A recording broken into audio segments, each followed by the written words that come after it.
சில மதர்ஸ்க்குலாம் வந்துட்டு ஹாஸ்பிட்டல்ல டெலிவரி ஆன ஃபர்ஸ்ட் 3 டேஸ்க்கு வந்துட்டு சுத்தமா பாலே வராது. ஸோ அந்த கேஸ்ல வந்து என்ன பண்றது தெரியாம ரொம்ப டிப்ரஷன் ஆவாங்க. பாப்பாக்கும் பால் குடிக்க தெரியாது. நம்மளுக்கும் பால் வந்துட்டு எப்படி குடுக்கணும்னு தெரியாது.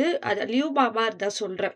ஸோ வந்து டாக்டர் அட்வைஸ் பண்ணி, அப்புறம் எப்படி குடுக்கணும் பிராக்டிஸ்லாம் சொல்லிக் குடுப்பாங்க.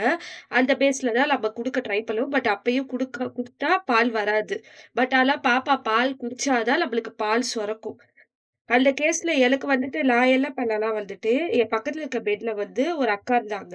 அவங்களுடைய பாப்பா வந்து 1 வீக் பாப்பா. அவங்க வந்து ஏதோ ஆப்ரேஷன் சொல்லி ஆப்ரேஷன் தியேட்டர் போயிருந்தாங்க. பாப்பா ரொம்ப அழுதுச்சு சொல்லிட்டு, என்ன வந்து பால் குடுக்க சொன்னாங்க. பால் வரலனா கூட பரவால்லம்மா, கொஞ்ச நேரம் வச்சிருமா அப்டின்னு சொன்னாங்க. ஸோ அந்த பாப்பாக்கு வந்து நல்லா பால் குடிக்க தெரியுது. ஸோ அவங்க பால் குடிக்க குடிக்க எனக்கு பால் சுரக்க ஆரம்பிச்சுருச்சு. என்னோட பேபியும் நல்லா குடிக்க ஆரம்பிச்சுட்டாங்க. ஸோ யாராவது பாலே வரல அப்படின்னு நெனச்சீங்கன்னா, இந்த மாதிரி வேணா கண்டிப்பா ட்ரை பண்ணி பாருங்க.